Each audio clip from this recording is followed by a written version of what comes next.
Good morning बच्चों, कैसे हैं आप लोग। आज फिर ठंड बढ़ी है।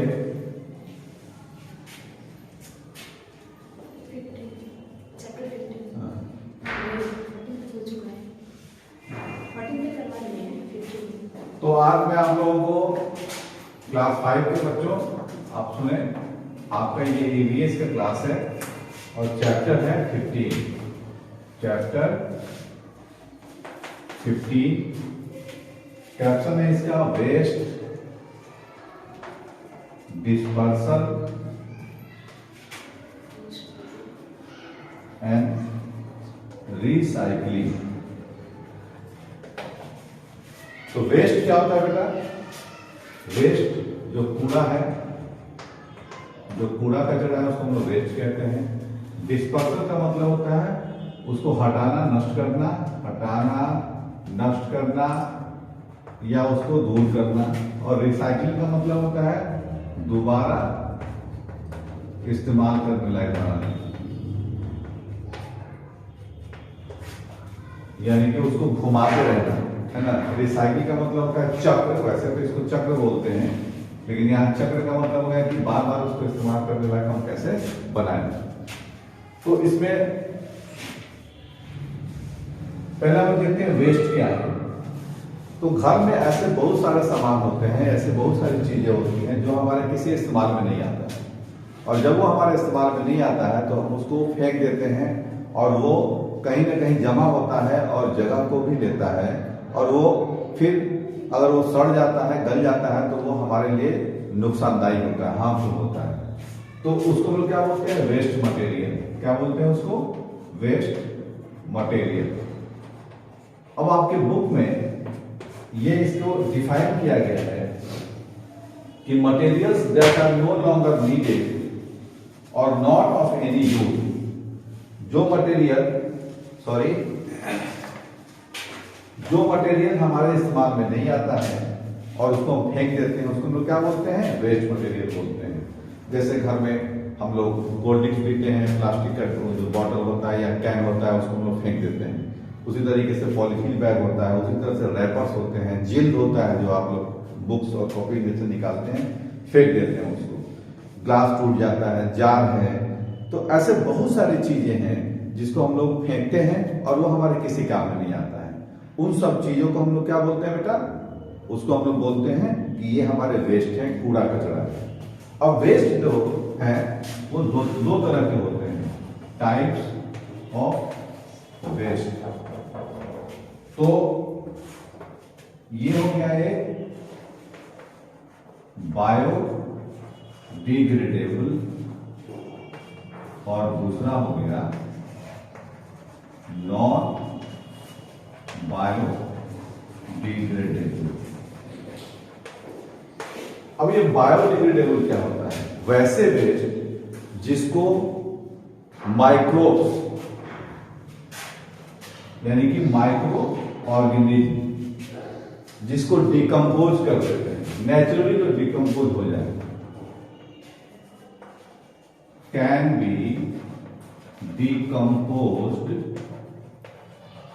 नेचुरली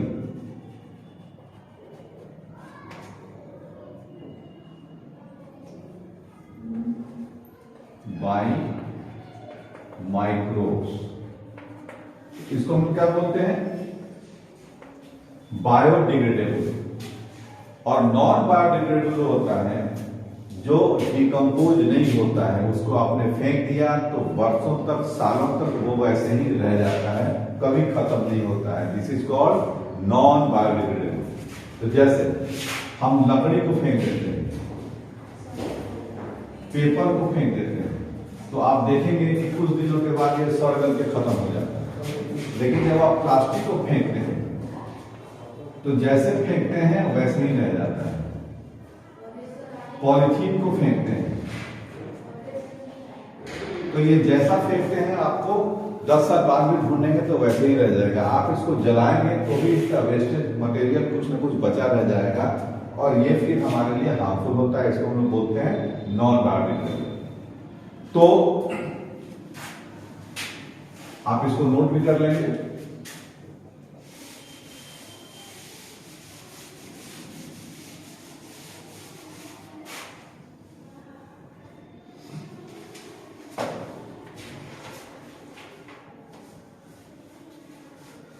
और इसका आप डिस्पर्सल कैसे करते हैं?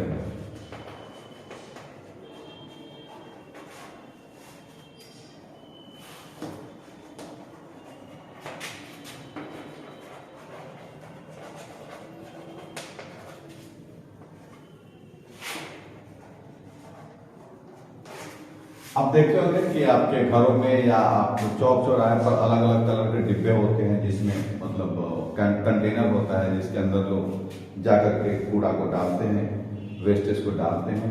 कोई ग्रीन कलर का होता है, कोई व्हाइट होता है, कोई ब्लू होता है। अब कौन से किस कलर का डिब्बा किस रूप में इस्तेमाल होता है ये मुझे बताने की जरूरत नहीं है। इसको आप खुद ढूंढेंगे, पता करेंगे कि ग्रीन डिब्बे में कौन से वेस्ट डाला जाता है, ब्लू में कौन सा वेस्ट डाला जाता है और व्हाइट में कौन सा वेस्ट डाला जाता है। ये आपकी जिम्मेवारी है। आप इसको ढूंढेंगे, पता करेंगे और इसको नोट भी करेंगे, क्योंकि ये आपको जानकारी भी होनी चाहिए, आपको याद भी रहना चाहिए, ताकि वेस्टेज को आप सही तरीके से डिस्पर्सल कर सके, उसको डिस्पोज कर सके और इससे आप अपने इन्वायरमेंट को साफ और सुरक्षित भी रख सकते हैं। तो हम लोग क्या करते हैं, इसको कचरे के डिब्बे में डालते हैं और हर जगह पर म्युनिसिपल कॉर्पोरेशन के लोग आते हैं, उनको ले जाते हैं और ले जाकर के किसी लैंडफिल में, लैंडफिल का मतलब होता है जहाँ पर कोई एरिया होता है जहाँ पर उस वेस्टेज को रख दिया जाता है और धीरे धीरे वो डिकम्पोज होता है, या फिर आजकल ऐसे टेक्नोलॉजी आ गए हैं जहाँ पर इसको डिकम्पोज किया जाता है with the help of machine.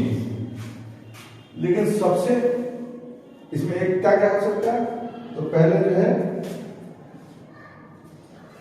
इसको हम इस कचरे को ले जाकर के कहीं पर हम गड्ढे में दबा देते हैं और दबा करके छोड़ देते हैं। तो क्योंकि ये बायोडिग्रेडेबल है, इसलिए माइक्रो ऑर्गेनिज्म इसको सड़ा जलाकर खत्म कर देते हैं और जो इसका वेस्टेज बच जाता है वो कंपोस्ट के रूप में इस्तेमाल होता है। क्या हो जाता है, ये कंपोस्ट। और इस कंपोस्ट को हम खेतों में डालते हैं तो ये मैन्योर का, खाद का काम करता है और सॉइल फर्टिलिटी को बढ़ा देता है। जैसे आप देखते होंगे कि गोबर, कावड़न जिसको हम लोग बोलते हैं, या फिर ऐसे बहुत सारी चीजें हैं, पत्तियां हैं, लकड़ियां हैं, इसको हम सड़ा देते हैं और सड़ा करके खेतों में डाल देते हैं। तो ये उसका इस्तेमाल हो जाता है और इससे हमारे इन्वायरमेंट को भी कोई नुकसान नहीं पहुंचता है। उसके बाद है इंसिनरेटर। इंसिनरेटर में क्या होता है कि एक मशीन टाइप का सिस्टम होता है। कह रहा है कि in cities large scale disposal of waste is done in big furnace called incinerator, मतलब जहां पर उसको जला दिया जाता है और उसका धुआं एक विशेष चीज से बाहर निकाल दिया जाता है। ये मशीनरी सिस्टम होता है ताकि वो वेस्ट आगे नहीं बढ़े और फिर वो जगह को ज्यादा कवर नहीं करे। लैंडफिल, थर्ड है लैंडफिल। एक हो गया आपका डिकम्पोज करने का तरीका, क्या हो गया, कंपोस्ट बना लेना। दूसरा हो गया इंसिनरेटर,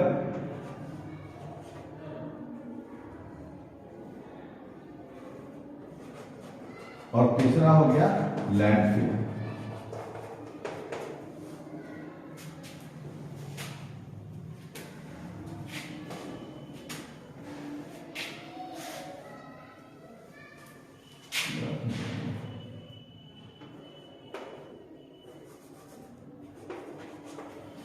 तो इंसिनरेटर हम लोग बनाते हैं, हम आजकल देखेंगे स्कूल वगैरह में बनाया जाता है, यहाँ पर वेस्टेज को जला दिया जाता है।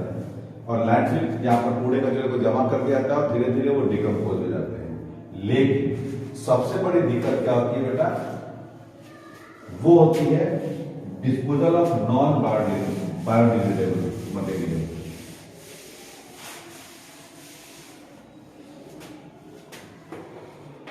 Disposal of non-biodegradable materials।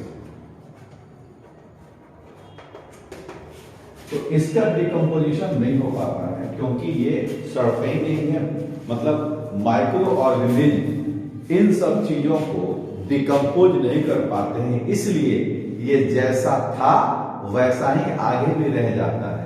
और जरा इमेजिनेशन करिए कि अगर ये प्लास्टिक के डिब्बे पॉलीथीन हम फेंकते ही जाएंगे और ये कभी सड़े गलेंगे नहीं, मिट्टी में मिलेंगे नहीं, तो क्या होगा, धीरे धीरे पूरी दुनिया कूड़ादान बन जाएगी और हमें रहने के लिए भी जगह नहीं मिलेगा।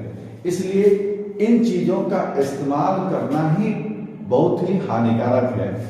तो हम इसके लिए क्या करेंगे, इसके लिए हम करेंगे 4R। ये 4R क्या है, रिड्यूस, दूसरा क्या है, रीयूज, तीसरा क्या है, रिप्लेस, और चौथा क्या है, recycling.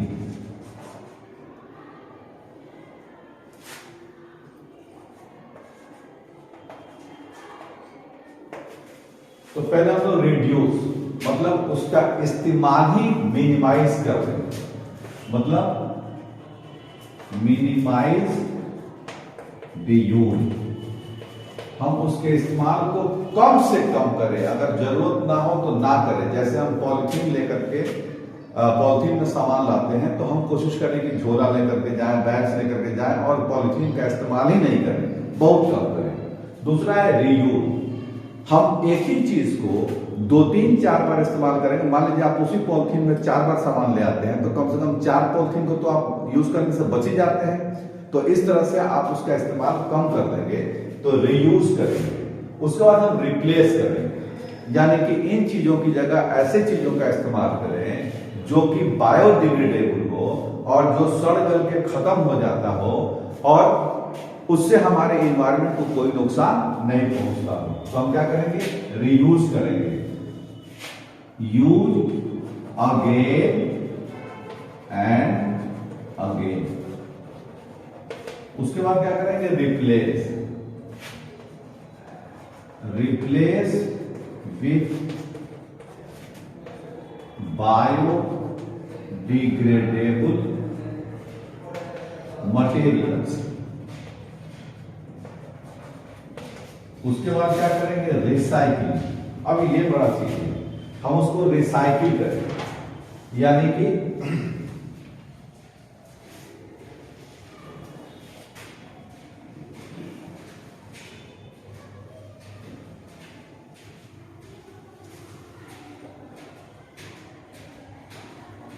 can be made new things with old one, यानी कि पुराने चीजों से हम फिर नया चीज बना लें। जैसे कि आप देखेंगे पेपर बनाने के लिए हमें पेड़ काटने पड़ते हैं, यानी कि वुड पल्प से पेपर बनता है। अब पहला पेपर जो होगा वो फ्रेश हुआ, हम उसको फेंक दिए, वो सड़ गल गया, डिकम्पोज हो गया, फिर नया पेपर लाने के लिए हमें क्या करना पड़ेगा, फिर पेड़ काटने पड़ेंगे बनाने के लिए। अगर हम उस पेपर को रिसाइकिल कर दें तो दोबारा पेपर बना सकते हैं, थोड़ी सी उसकी क्वालिटी कम होगी, लेकिन ऐसा नहीं होगा कि हम उसको यूज नहीं कर सकते हैं। तो अगर हम उस पेपर को 2-3 बार रिसाइकिल करके इस्तेमाल कर लें तो कम से कम 2-3 बार के पेड़ तो बच ही जाएंगे और इससे हमारे एनवायरमेंट को फायदा होगा। तो इस तरह से हम 4 यूज कर सकते हैं। 4R जो है क्या क्या है, रिड्यूस, रीयूज, रिप्लेस और रिसाइकिल। तो इस तरह से हम नॉन बायोडिग्रेडेबल मटेरियल का इस्तेमाल करेंगे तो उसका नुकसान हमारे एनवायरमेंट पर कम होगा, हमारे इकोसिस्टम पर उसका नुकसान कम होगा और हमें सर्वाइव रहने में, हमें जिंदा रहने में बहुत फायदा मिलेगा और बहुत आराम मिलेगा। चलिए बेटा हम आगे देखते हैं। लास्ट टॉपिक इसका, agencies involve in waste disposal. Agencies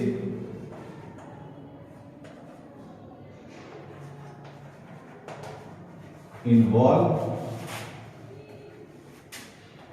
in waste disposal। तो कौन कौन से एजेंसी जो है वो इसमें इन्वॉल्व है,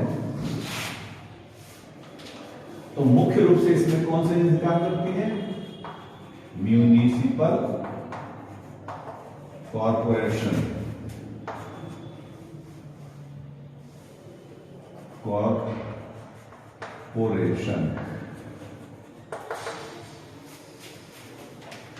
तो आप देखेंगे यहां पर कि ये जगह जगह पर ग्रीन, ये ग्रीन बॉक्स है और ये ब्लू है।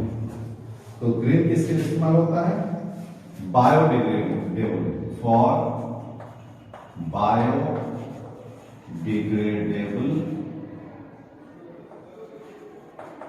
वेस्ट। और ब्लू किसके लिए होता है? फॉर नॉन बायोडिग्रेडेबल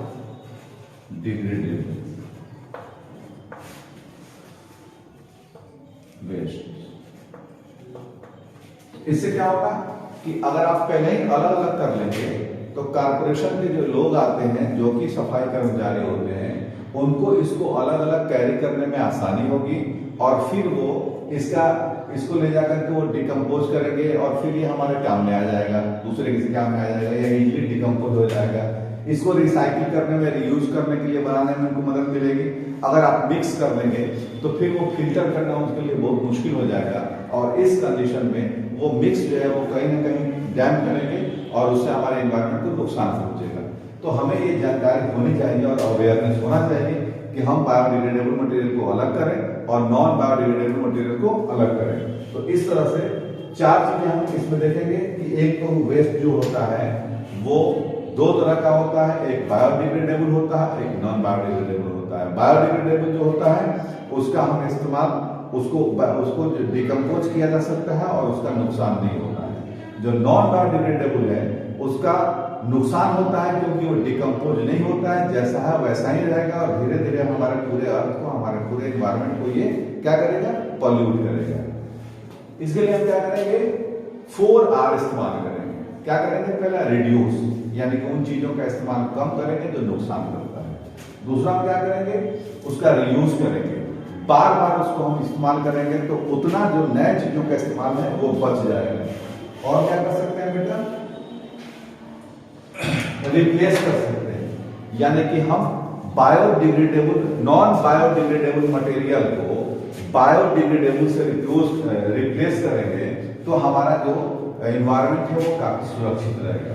और हम उसको रिसाइकिल करेंगे, यानी कि हम उसको बार बार इस लायक बना लेंगे कि वो हमारे कई बार, मेनी टाइम्स जो है वो हमारे काम में आ सके। और इससे क्या होगा कि उसका इस्तेमाल कम हो जाएगा, मिनिमाइज हो जाएगा और ये हमारे एनवायरनमेंट के लिए बहुत फायदेमंद रहेगा। तो इसको आप देखेंगे, एक बार चैप्टर को जरूर पढ़ेंगे बेटे, और उसके बाद जो भी इसके क्वेश्चंस होंगे उसको समझने की कोशिश करेंगे। अगर स्कूल खुलेगा तो क्लास में बताया जाएगा, अगर बाई द वे 2-4 दिन और इधर उधर होता है तो फिर ये आपके क्वेश्चंस आपके क्लास में बता दिए जाएंगे। तब तक आप तैयारी करें। Thank you.